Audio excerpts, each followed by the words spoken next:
Okay, good evening, Rockford. My name is Tom McNamara, Mayor of the City of Rockford. I am really excited about tonight's presentation. Tonight, we're going to talk about ARPA funds, American Rescue Plan funds that the federal government has provided to municipalities. But before we get to that, just want to provide just a few quick updates. One, want to make sure that everyone is aware. In the past several months, the City of Rockford approved a civilian oversight board. Those applications are now live. They're on our City of Rockford website.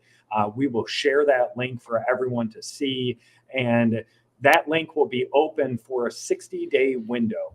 Then we'll review those applications, and once individuals are ultimately selected, they'll go before the City Council, and they can be on the council agenda for up to 30 days to be approved. And then those individuals will begin getting trained, and we'll be on our way to having a civilian oversight board. But again, please, if you or someone you know is interested, we'd love to hear from you and have you apply to be on the civilian oversight board for the City of Rockford. Second thing I want to mention, good news. COVID numbers are continuing to plummet. We are now at 7.4% positivity. Deaths throughout the state are at lows that we haven't seen since November. So things are really trending in the right direction.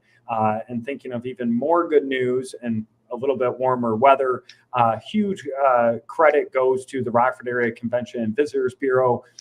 This past week, they announced that the City of Rockford was one of only 5 United States cities to be selected for the GFNY Cycling Marathon. And it's going to be taking place on August 7th, 2022. And this is really exciting for all those cyclists in our community. Make sure that you get out there and apply. But this is good for everyone in our city. We're going to be attracting about 750 riders or cyclists to this tournament.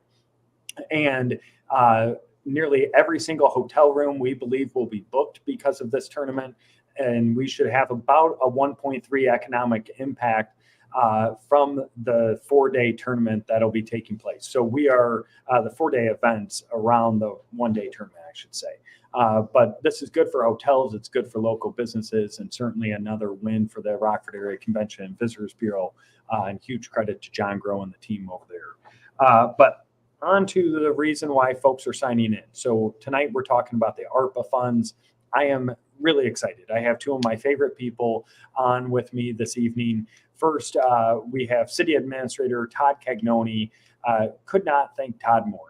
Absolutely, probably the smartest thing I did right when I got elected mayor was my first call was to Todd. He is the most thoughtful, most knowledgeable about all things city, and has a wonderful way of working with individuals throughout our entire community. And we are really fortunate to have him on our team.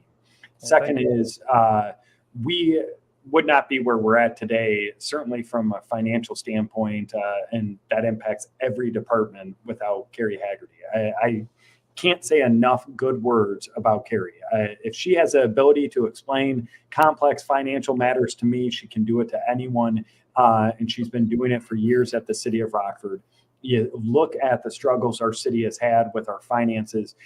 Carrie has found a way for us to maneuver through those very successfully. So just again, a huge thank you, Carrie, for the work that you do. And Todd, thank you as always. So we're going to jump in. I will say, I'll just say to folks who are watching, if you have questions, throw them in the chat. We'll try to get to as many as we can. We do have a list of questions that we've already accumulated from residents, and we want to get through those because folks submitted them first. But we will try to, as we can, sprinkle in some from the chat. So again, throw your questions in the chat. Happy to get to as many of those as we're able to do so. But we're going to jump in, and Carrie, Finance Director, we are going to start with you. So first thing, can you talk to me about and explain the CARES Act and the ARPA funds? Certainly. So the CARES Act, or the Coronavirus Aid, Relief, and Economic Security Act, was passed by Congress on March 27th of 2020. So that was the first significant funding package for relief related to the pandemic. Included $2 trillion in coronavirus relief efforts, That program provided assistance to the state to then distribute to local governments based on formulas. The state called that cures funding once it got shuffled through them and down to us. The American Rescue Plan Act was passed on March 11th, 2021. So about a year later, that was the second round of really significant funding, unprecedented funding for local governments, $350 billion to state and local governments, and funded several other coronavirus related relief programs. Wonderful. Thank you. And about how much, Carrie, is the city of Rockford going to be getting with these dollars that we get? Sure. So the city received about 6.3 million in cures funding. So that was the 2020 funding through the state of Illinois. The funds were initially required to be spent by December 31st, 2020, which the city did. The federal government later went back and extended that deadline to December 31st of 2021. Okay. We were allocated a total of $54.8 million in ARP funding. Half of those funds were received in June of last year. So the federal government just deposited half of that money in the city's bank account. The balance is expected to be received in June of this year. So all of those funds have to be committed. That is planned, obligated, a contract in place by December 31st of 2024, and then spent by December 31st of 2026.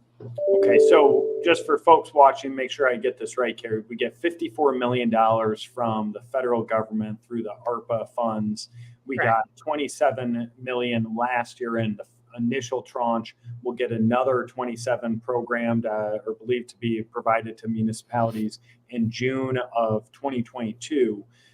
We have to allocate those funds by 2024, and we have to spend those funds by 2026. Correct. That's correct. Yes. Excellent. And what are Carrie, some of the goals of those funds?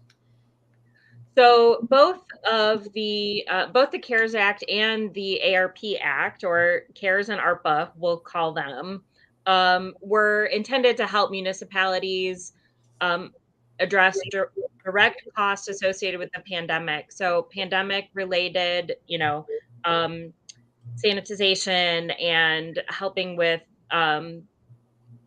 making facilities safe, those sorts of things were primary goals of both of those funding programs. Additionally, the goal of maintaining basic city services was a huge part of both of those, even more so with the ARP funds. Additionally, those funds can be used and could under CARES as well be used to support businesses and citizens that have been directly affected by the pandemic and the economic effects of the pandemic as well. Excellent. Okay, all good goals. Mhm. So Todd, I guess shifting to you a little bit, one thing that we constantly are facing in the city of Rockford is pressure with pensions, and it's a question we get often. Why don't you put more money into pensions? Just really quickly, can the city of Rockford take all of our ARPA funds and dedicate them to pensions? The short answer on that, Mayor, is no. Both the CARES Act and the ARPA funds we are prohibited from using direct payments towards pensions. Okay, and just so people are watching, this year, I believe we've allocated $22 million to pay pensions. Just for folks, you put that in context, back in 2013, we were allocating about $9 million towards pensions. So they've more than doubled in less than 10 years and are due to double again. So it's a significant issue, and we can't use these funds for pensions, as Todd's outlined for us. So I guess a big question to you, Todd, is how has the city thus far allocated these funds?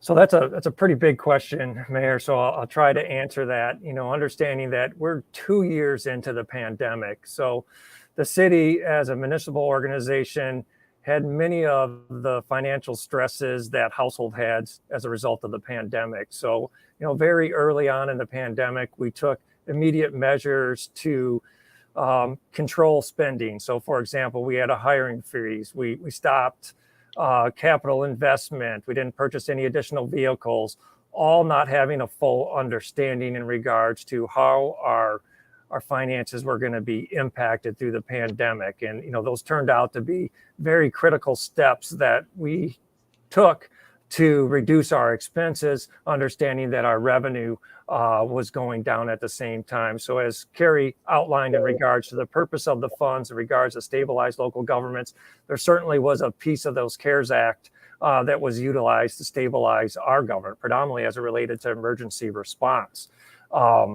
At the same time, there was a number of available funds, and understanding the impacts the pandemic had to our community, we felt it was very important to get dollars in the hands of our residents, whether that's a household or whether that's a business. So we've been extremely aggressive in going after and securing additional funds.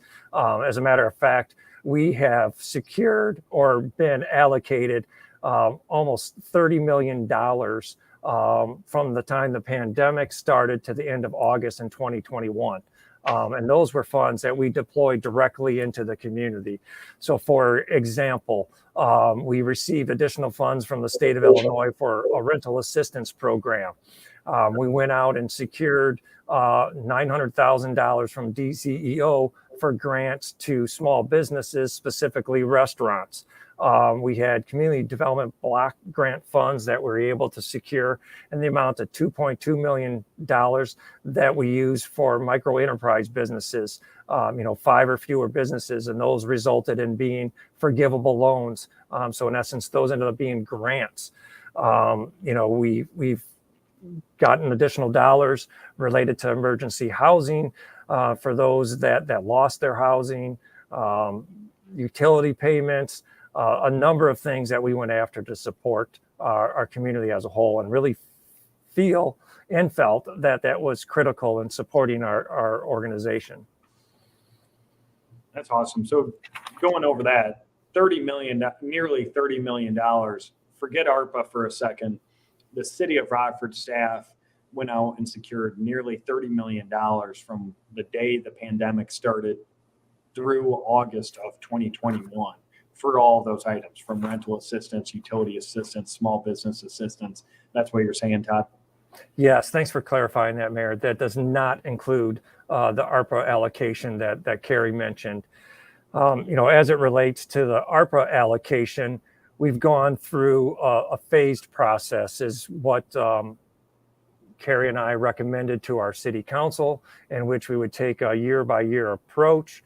And at the same time, how do we make sure that we're stabilizing our government and the services we provide without increasing property taxes, as well as identifying additional dollars to spend within the community to support those that are most significantly impacted by the pandemic. So we've allocated funds for housing and community development. So we have a partnership with Habitat for Humanity, where we provided $250,000. They've leveraged that with $250,000 from a private not-for-profit, so $500,000 for owner-occupied critical home repairs. And they'll be deploying those improvements throughout the summer. We've partnered with the Rockford Local Development Corporation and provided $200,000 in the establishment of a community development financial institution. Their goal is going to be focusing on some of the hardest hit neighborhoods for low to moderate income housing through owner occupied. We did a pilot program, 18 months ago approximately. We've been able to rehab 53 homes that are now owner occupied through that program. So again, how do we continue to expand the stabilization of our neighborhoods? Those would be a couple examples. Thanks, Todd. So we are getting some questions. Just want to, and if we don't have the answers to them, we can post them back here.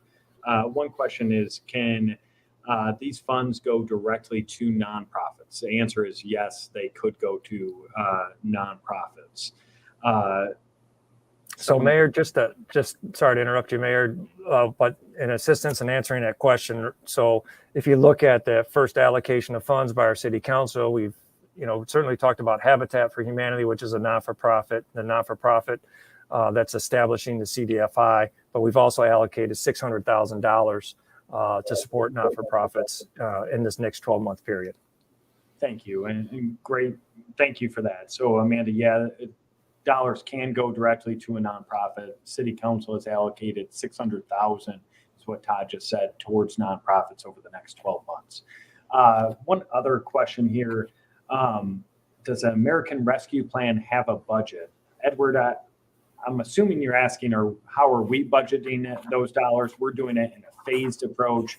And of course, even if we allocate them, we are assuming the risk and the liability for those dollars when we put those out onto the street or into organizations' hands. How the federal government is budgeting those, that would be a good question for your congressperson. I wouldn't know all the details on that one.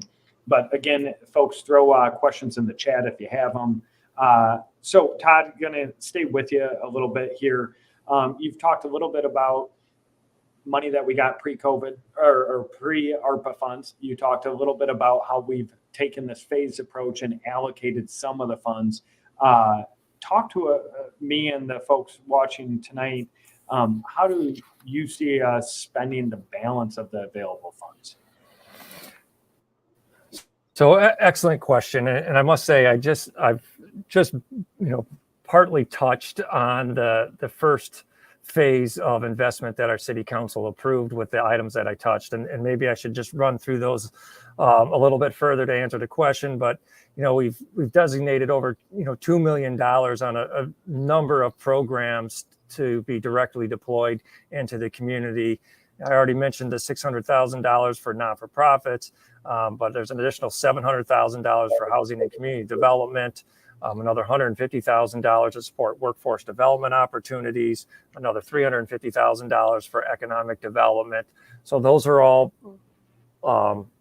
potential programs to invest within our community to the benefit of the community. As we go forward, we're certainly going to approve or take into consideration the input of our elected officials. I know you, Mayor, have been out in a number of public meetings. Our elected city council members have been out and providing us feedback. But also, we went out to the community.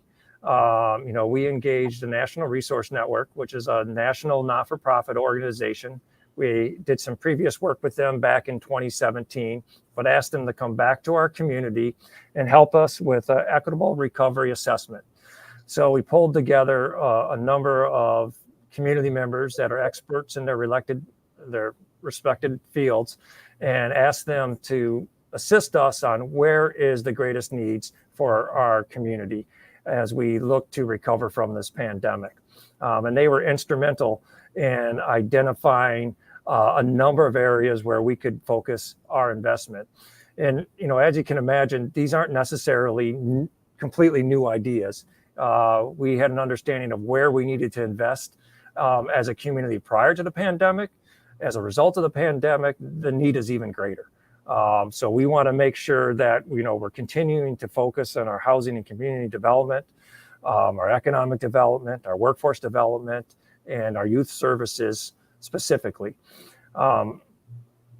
Also, just a brief comment is that we posted our equitable assessment on the city's website. It can be found at the finance department. It's available for everyone to review, but certainly we will use that as a guide as we go forward. A couple of other key points to recognize through that work is the city cannot do it alone. The city received $54 million in ARPA funds, which is a significant amount of money. It's money that we wouldn't otherwise have, and we can make a significant improvement in our community. But the school district also got an ARPA allocation. Winnebago County also got an ARPA allocation. The state of Illinois got an ARPA allocation. We really need to be collectively working together to move our community forward as a whole. And I know, Mayor, you've already led a number of those conversations with the school district and Winnebago County on how we can continue to collaborate on investment within our community. And I anticipate that those are things that we'll continue to look at. Absolutely. Good point. I mean, the issues that we're facing, they're not just City of Rockford or just the school district or just the police department. It's collectively all of our issues. So great point. A couple of quick questions. People are chiming in. Do we have to pay these monies back? No, we don't have to pay them back as long as we utilize them within the rules that the federal government has outlined to us. So good question, Neely. Amanda states that mental health is one of the greatest needs in this community. Amanda, couldn't agree more with you. I think we're very fortunate that in the last 18 months to 24 months, we approved a mental health tax in our community that's generating about $12 to $15 million annually. And it's run by and distributed by the Winnebago County Board ultimately, but they do have a mental health tax board as well that helps guide them. So good comments. Keep them coming. Okay, Todd, you touched on this a little bit. So if you feel like we've done this one before, that's fine. We can move on. But are we sharing any of these funds with other area organizations who are struggling? Absolutely. A key part of our strategy is to deploy these resources into our community. So it's a balanced approach. How do we make sure we stabilize our municipal services at the same time investing in our community? So we want to continue to take that strategy. Perfect. And Todd, I'll probably put you on a spot for one more question here. Nikki asks, we're talking about the organizations that we're partnering with, but wants us to get more specific. So Habitat for Humanity, the program Todd mentioned, it's a critical home repair program that individuals who are low to moderate income individuals will be able to apply to get funding to repair critical areas of their home that needs to be repaired. If that's a roof, if that's a failing railing, if that's window replacement, whatever that may be, they because of our allocation, our partnership, there's now $500,000 in our community available for critical home repairs. Todd, I do want to put you on the spot on this one. Community development financial institution. Can you give a 30-second definition of that? Because you've mentioned it.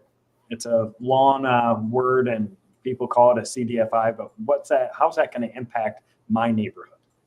So, CDFIs are certified by the federal treasury. And although we do have some CDFIs that have operated within our region, we do not have an established CDFI now. And the focus of a CDFI is to drive investment in low to moderate income neighborhoods to the benefit of those neighborhoods and the individuals that reside within them. We know through the establishment of CDFIs that we can get matching funds from the federal government. So we have the opportunity to raise capital locally that could be matched by the treasury. We're also seeing a shift in the federal government where they're looking to invest in CDFIs. So we want to position our region to the most advantage possible so that we can secure funds. And that's a lot of what our organization has been doing over the last 2 years, is how do we bring back as many dollars as we possibly can to this community, in addition to the direct funds that we're receiving, because we know that the bills that have been approved by Congress are much more expansive in providing funds beyond what municipalities are getting directly. And we need to be competitive in bringing those dollars back to our community. Thank you. So we're getting quite a bit of questions, really good questions. So I appreciate folks putting these in there. So Brian mentions that he's heard about the funds for homeowners, appreciates that. But could funds be allocated for businesses for repairs to storefronts and things of that nature? Certainly, Brian, right at the beginning, Todd mentioned a whole host of things that we did for small businesses during kind of the midst, I'll call it, of the COVID crisis. But yes, the dollars could be allocated, and good thought there. Thank you, Brian. Amanda's asking about special needs concerns. Yes, Amanda, dollars could be allocated to organizations that help families who have children or adults with special needs. So yes, thank you. Todd, you mentioned something earlier that you kind of glossed over it, an equitable recovery assessment. Can you dive a touch deeper into that? What really is that, and touch on that National Resource Network for us? Yeah, so the National Resource Network is a not-for-profit national organization, which we engage through a grant process to interview a number of our elected officials as well as community members and leaders to determine what would be the most appropriate and impactful way to invest our ARPA funds into the community. Now, they partnered with Strive Together and Enterprise, two additional not-for-profits. So they really brought a team of experts to the city to assist in us putting together this report. And it has identified, the report that is, has identified a number of strategies for the city and our council to take into consideration as we deploy our ARPA funds. So we really see that as a guide to helping us make investment decisions. And I would say that what our council did earlier in the fall of 2021 and the allocations aligns with the work that was completed by the National Resource Network. And it is steered towards being an equitable recovery. We recognize that there's a number of marginalized communities that often get overlooked when investment is taking place or when recovery takes place. So we need to be extremely purposeful in regards to how we invest in programs within our community that we are hitting our whole community. Our Black and Brown community, our Caucasian community, our disabled community, as many of the questions have brought to light, these are important areas that we need to invest. Absolutely. Thank you. I appreciate the work that you've done to help spearhead that. We did have another question. Nikki asked about, can these funds go to sidewalks? So Nikki, we just recently approved the largest capital improvement plan in our city's history, about $248 million worth, and there's a $48 million going out to hit our streets this year. $1 million between our active transportation section and our sidewalk program will be allocated towards sidewalks. You also bring up a great point that we struggle with. There's lots of portions that don't have sidewalks. There's some portions that need sidewalks repaired, and there's portions in our community that don't have sidewalks. State Street, we are well aware of working with the state of Illinois to help fill in many of those gaps along State Street. I don't know if the specific area you're talking about off the top of my head will be filled this coming year, but I do know State Street is a priority for us. As you are right, many people are walking up and down and need to be protected and should have a place to walk safely. So Mayor, just to also answer that question, there are certain public infrastructures that are allowed to be direct expenses. Sidewalks would not be one of those. Okay. And these are all excellent questions. I would also note that the federal government just released the final rules to the utilization of these funds January 7th. So Carrie has done an awesome job throughout this process and continuing to identify how these funds can be spent. And so we are appreciative that the federal government has published those final rules, and it is going to allow us to move forward in a better place than where we were, prior to the beginning of the year. Yeah, and they're today's final rules, right? Tomorrow there could be final rules. They could change. We've been through several. Yeah, it's Carrie. Speaking of your awesome work, do appreciate all the due diligence you've put forward in monitoring these specific dollars as it's overwhelming the requirements. But going to you, we recently applied to the National League of Cities Grant Navigation Program. What is that program, and why do you feel it's important? Sure.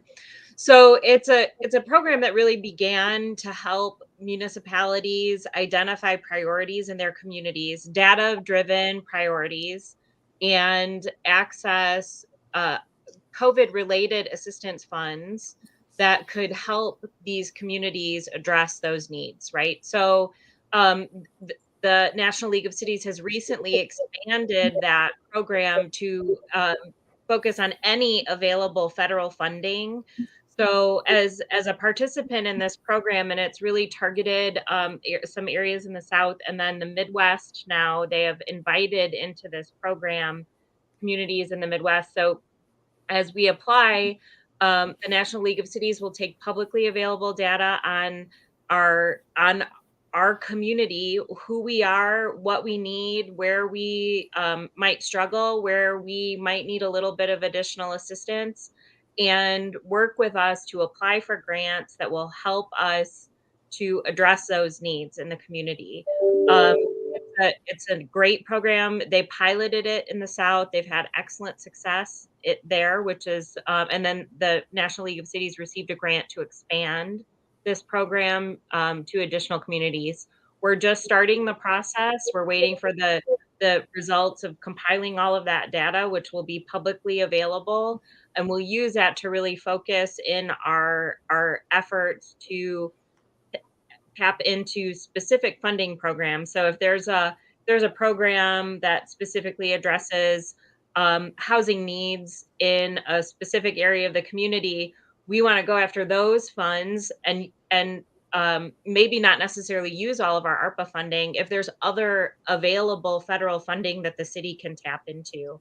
The ARPA, the Act allocated funds directly to communities, but it also funded several other programs. And we really want to be able to take advantage of those to meet those specific needs first, before we use our broader allocation that's really intended to be used for, from our perspective, first stabilize our basic operations. Yeah, absolutely. So more questions. So looks like Miss Jackson, I believe it is, mentioned that she lives in Rockford Township. You should move. You should come into the city. But can't vote for Rockford elects. Okay. But wants to be part of and encourage our youth in our community. So, Miss Jackson, we'll put my email in the chat. We would love to have you part of our team working with our youth. We need volunteers. We need citizens to stand up, and can't thank you enough for being willing to do that. So thank you. Carrie, you were talking about kind of our core responsibilities. And when you think about our core responsibilities, probably one of the most important ones and exciting ones that we get to do each year is our budget. So talk to us a little bit about how that budget outlook is over the next couple of years. And then my favorite question is, do you foresee us having to increase property taxes because of that outlook? Sure. So we're finalizing a budget general fund projection to share with City Council. But I will say that we had no deficit in 2022 for a number of reasons. Really, we tightened the belt when COVID hit, and our revenues did not suffer as significantly as we anticipated. As everyone's aware, spending has sort of rebounded pretty quickly. If you can find the thing that you're looking to buy at the store, unemployment is near pre-pandemic levels, and employers are really fighting over employees at this point. So some of our major revenue sources like income tax and sales tax did not suffer as significantly as we projected them to suffer. So while we don't have a really scary projection, deficits are typical for us. As you mentioned, pension funding continues to climb. That drives a huge piece of our overall general fund budget. And depending on a lot of factors, that can grow $2 to $3 million a year, just in pension contributions, not even looking at things like salaries and benefits and things of that nature. So while we don't have a really dire projection, we do expect that we will have deficits over the next couple years.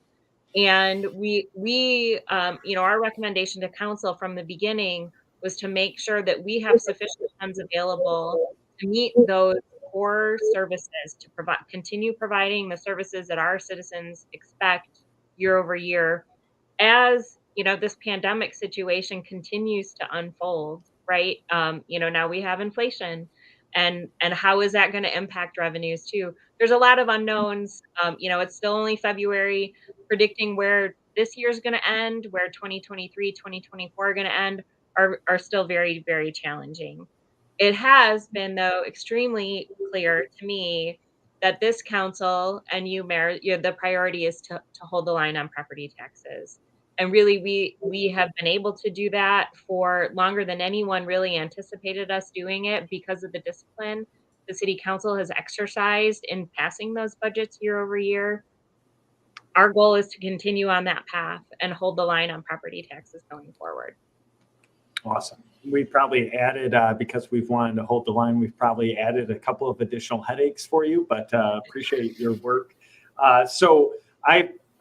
We only had Carrie and Todd for 30 minutes, and we're now at 36. So I'll take one last question from folks. Do we have any plans regarding programs for teens in particular, where they can go and be coached on life experience, finance, jobs, etc.? So absolutely. So Liliana, we actually last year did a program that utilized our water department, where we hired into young kids in our community and got them to work.